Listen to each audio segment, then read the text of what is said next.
Assalamualaikum warahmatullahi wabarakatuh.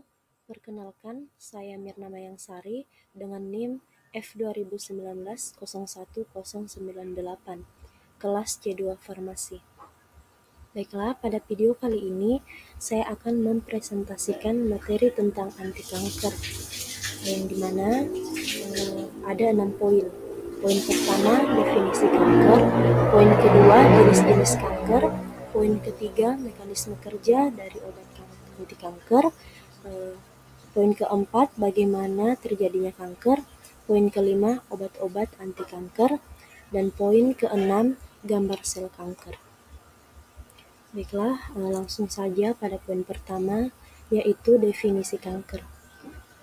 Kanker adalah penyakit tidak menular yang ditandai dengan pertumbuhan sel tidak normal atau terus-menerus dan tidak terkendali yang dapat merusak jaringan sekitarnya, serta dapat menjalar ke tempat yang jauh dari asalnya, yang disebut metastasis.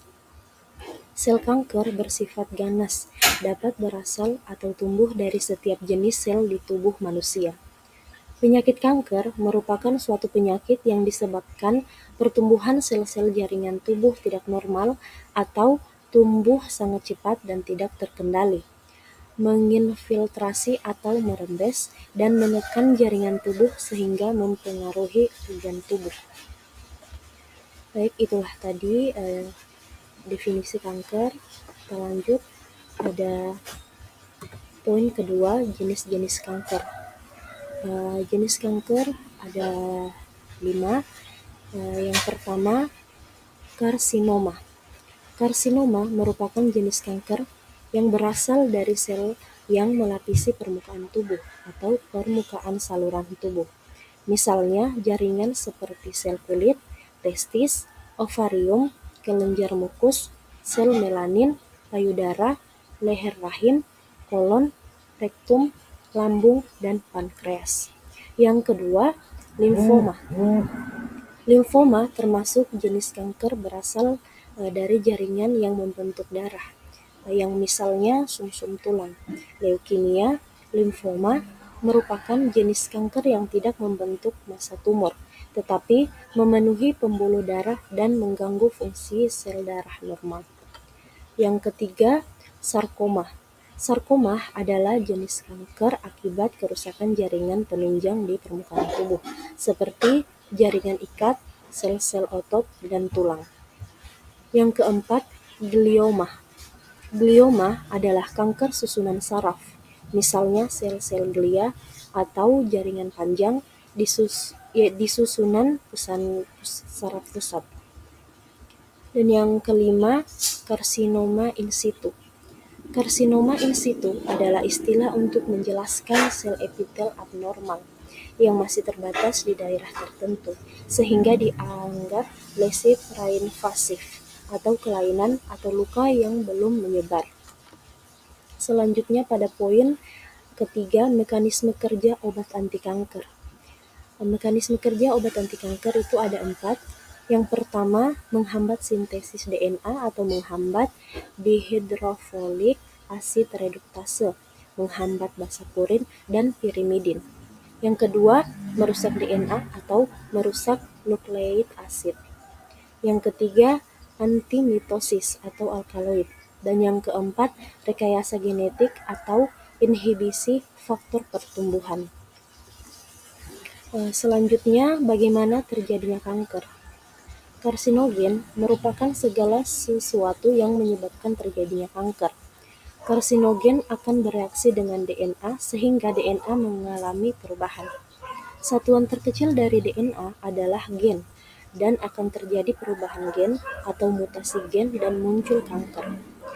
Nah, mekanisme terjadinya kanker ada 3 tahap perubahan. Yang pertama, tahap promotor. Karsinogen akan mengubah sel terinisiasi menjadi sel kanker dan bersifat reversibel. Yang kedua, tahap inisiasi. Pada tahap ini, sel normal berpotensi berubah menjadi sel kanker akibat rangsangan karsinogen sebagai inisiator. Inisiator dapat langsung merubah DNA atau melalui metabolisme sel, sehingga DNA pecah. Di tahap ini, perubahan bersifat irreversibel. Pada tahap ketiga, tahap perubahan menetap atau progresif. Pada tahap ini terjadi pembelaan sel yang tidak terkendali, tanpa memerlukan inisiator atau promotor. Sel kanker menghasilkan faktor angiogenesis, yaitu faktor pertumbuhan vaskular untuk nutrisi sel kanker. Ini adalah gambar macam-macam sel kanker. Ada 11. Yang pertama ada stem cell, bone cell, blood cell, muscle cell, fat cell, skin cell, nerve cell, endothelial cell, sex cell, pancreatic cell, dan kanker cell. Poin selanjutnya ada obat-obat anti kanker. Ada Avastin, Herceptin, Revlimid, Mabtera atau Rituxan, Gleevec atau Gleevec, ada Alimta, Z3, Tasigna, Sandostatin, dan Afinitor atau Fotubia.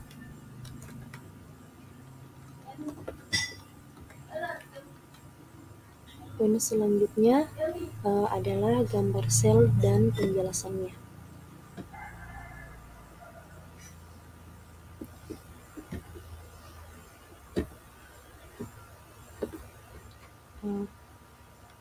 Ini adalah karsinoma sel squamosa, yang dimana karsinoma sel squamosa atau squamous cell carcinoma adalah jenis kanker kulit yang sering ditemukan selain karsinoma sel basal dan melanoma yang mengenai lapisan epidermis bagian bawah. Kanker kulit ini paling sering menyerang bagian tubuh yang terpapar sinar matahari, yaitu area wajah dan kepala, leher, serta punggung tangan. Pada 2015, pengidap KSS ini mencapai 2,2 juta di seluruh dunia. Baiklah, itu saja presentasi materi dari saya. Kurang dan lebihnya mohon dimaafkan. Wabillahi taufiq wal hidayah. Wassalamualaikum warahmatullahi wabarakatuh.